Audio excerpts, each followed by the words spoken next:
Hello, അസ്സലാമു അലൈക്കും. എന്തൊക്കെയുണ്ട്? എല്ലാവരും സുഖമായിരിക്കുന്നല്ലോ അല്ലേ? അൽഹംദുലില്ലാ, ഞങ്ങളും ഇവിടെ സുഖമായിരിക്കുന്നുണ്ട്.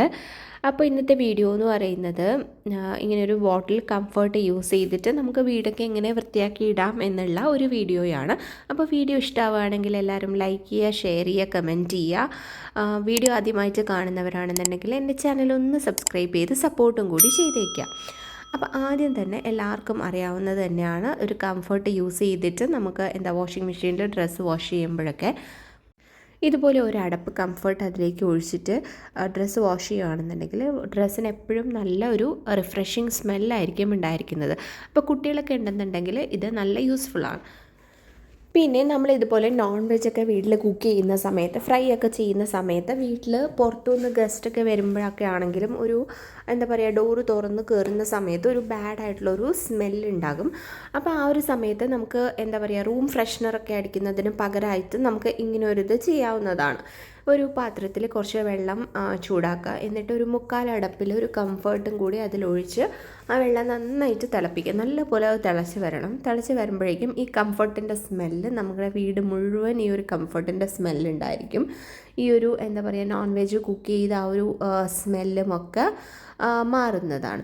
അപ്പോൾ ഇങ്ങനെ ചെയ്യുമ്പോഴേക്കും നമുക്ക് റൂം ഫ്രഷ്നറൊക്കെ വാങ്ങുന്ന ആ ഒരു പൈസ നമുക്ക് ലാഭിക്കാനും പറ്റും.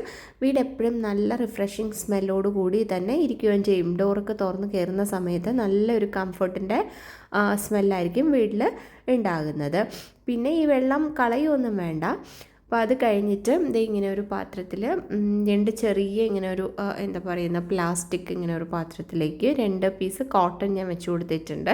എന്നിട്ട് അതിലേക്ക് കുറച്ച് കംഫർട്ടും കൂടി ഇതുപോലെ ഒഴിച്ചു കൊടുക്കുക. കംഫർട്ട് ഒഴിച്ചു കൊടുത്തതിന് ശേഷം അതിലേക്ക് ഞാൻ കുറച്ച് നാരങ്ങയും കൂടി ഇതുപോലെ സ്ക്വീസ് ചെയ്തിട്ട് ഇതിൻ്റെ ഈ അടപ്പുണ്ടല്ലോ, ആ അടപ്പിൽ കുറച്ച് ഹോൾസ് ഇട്ട് കൊടുക്കുക. നാരങ്ങ രണ്ടിലും നല്ലപോലെ സ്ക്വീസ് ചെയ്ത് കൊടുക്കുക. എന്നിട്ട് ഇതിൻ്റെ അടപ്പിൽ ഇങ്ങനെ ചെറിയ ചെറിയ ഹോൾസ് ഇട്ട് കൊടുത്തതിന് ശേഷം നമുക്കിത് വീടിൻ്റെ ബാഡ് സ്മെല്ലൊക്കെ വരുന്ന ആ ഒരു ഭാഗത്തൊക്കെ നമുക്കിത് വെച്ച് കൊടുക്കാവുന്നതാണ്. നമ്മുടെ ബാത്റൂമിലൊക്കെ ഉണ്ടല്ലോ, കുഞ്ഞുമക്കളൊക്കെ യൂസ് ചെയ്യുന്ന ബാത്റൂമൊക്കെ ആണെന്നുണ്ടെങ്കിൽ അവിടെ എപ്പോഴും സ്മെല്ലൊക്കെ ഉണ്ടാകും. അപ്പോൾ ആ ഒരു സമയത്ത് നമുക്ക് നമ്മുടെ ബാത്റൂമിൽ ഇതുപോലെ ഏതെങ്കിലും ഒരു കോർണറിൽ ഇതിങ്ങനെ വെച്ച് കൊടുക്കുകയാണെന്നുണ്ടെങ്കിൽ ബാത്റൂമൊക്കെ നല്ല സ്മെല്ലായിട്ട് തന്നെ ഇരിക്കും.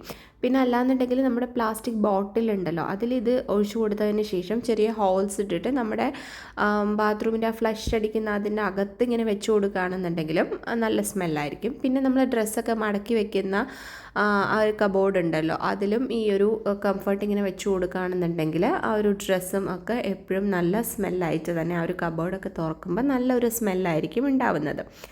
പിന്നെ അത് കഴിഞ്ഞിട്ട് നമ്മൾ ഈ നോൺ വെജൊക്കെ കഴിഞ്ഞ് ഇത് വാഷ് ചെയ്യുന്ന സമയത്ത് അതിനുള്ളിലൊക്കെ ഒരു സ്മെല്ലുണ്ടാകാൻ ചാൻസ് ഉണ്ട്, ഈ സിങ്കിൻ്റെ ഉള്ളിലുണ്ടല്ലോ. അപ്പോൾ നമ്മൾ നേരത്തെ തിളപ്പിച്ചിട്ട് തണുത്ത വെള്ളം ഉണ്ടല്ലോ, അത് ഇതിലേക്ക് ഒഴിച്ചു കൊടുക്കുക. നമുക്ക് ചൂടോടും ഒഴിച്ചു കൊടുക്കാവുന്നതാണ്. ബ്ലോക്കൊക്കെ എന്തെങ്കിലും വന്നിരിക്കുന്ന സമയത്താണെങ്കിൽ ആ ചൂടോടുകൂടി തന്നെ ആ വെള്ളം ഒഴിച്ചു കൊടുക്കാം.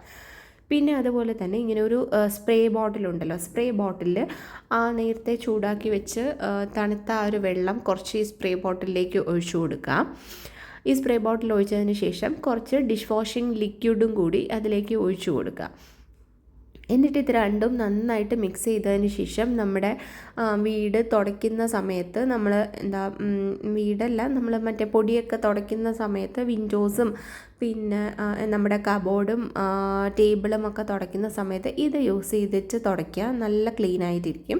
പിന്നെ അതുപോലെ തന്നെ ഇങ്ങനെ നമ്മുടെ കിച്ചണിൻ്റെ ഇതുപോലെയുള്ള ഈ വോളൊക്കെ ഉണ്ടല്ലോ, പെട്ടെന്ന് ഗ്രീസിങ് ആയിട്ട് ഇങ്ങനെ ഒരു യെല്ലോ കളറിലായിട്ട് വന്നിരിക്കാൻ ചാൻസ് ഉണ്ട്. അപ്പോൾ ഈ ഒരു സ്പ്രേ യൂസ് ചെയ്തിട്ട് നമ്മളൊരു ക്ലോത്ത് വെച്ചിട്ട് തുടച്ചെടുക്കുകയാണെന്നുണ്ടെങ്കിൽ ആ ഒരു ഗ്രീസി എഫക്റ്റൊക്കെ മാറി നല്ല ക്ലീൻ ആയിട്ടിരിക്കും. ഇപ്പം നമ്മൾ ഫ്ലാറ്റിലൊക്കെ ആണെന്നുണ്ടെങ്കിൽ ഈ സൺഫ്ലവറൊക്കെ സ്ഥിരം യൂസ് ചെയ്യുന്ന സമയത്ത് ഇങ്ങനെ ഒരു ഗ്രീസി എഫക്റ്റ് വരാനായിട്ട് ചാൻസ് ഉണ്ട്. അപ്പോൾ അത് മാറാനായിട്ട് ഇത് ഹെൽപ്പ് ചെയ്യും. ഇങ്ങനെ ഒരു ക്ലോത്ത് യൂസ് ചെയ്തിട്ട് അത് ക്ലീൻ ചെയ്യുകയാണെന്നുണ്ടെങ്കിൽ. പിന്നെ ഇപ്പം അതേ നമ്മുടെ റൂമിൽ നമ്മൾ നോർമലി ക്ലീൻ ചെയ്യുന്ന ഈ മിററൊക്കെ ക്ലീൻ ചെയ്യുമ്പോഴും ഈ ഒരു വെള്ളം യൂസ് ചെയ്തിട്ട് ക്ലീൻ ചെയ്യുവാണ് എന്നുണ്ടെങ്കിൽ നല്ല സ്മെല്ലും ആയിരിക്കും വീട്. പിന്നെ തറ തുടയ്ക്കുന്ന സമയത്തും ഞാൻ ആ വെള്ളം ബാക്കി ഉണ്ടെന്നുണ്ടെങ്കിൽ അത് കുറച്ച് അതിലേക്ക് ഒഴിച്ച് ബാക്കി നോർമൽ വെള്ളവും കൂടെ മിക്സ് ചെയ്തിട്ട് തറ തുടയ്ക്കുകയാണെന്നുണ്ടെങ്കിലും വീട് ഇതുപോലെ തന്നെ നല്ല സ്മെല്ലായി, പുറത്തുനിന്നൊക്കെ ആരെങ്കിലും വരുവാണെങ്കിൽ വീട് നല്ല സ്മെല്ലായിട്ടിരിക്കും. ഇപ്പോൾ ഇത് കണ്ടോ, മോന് ഡ്രിഫ്റ്റിംഗ് ബൈക്ക്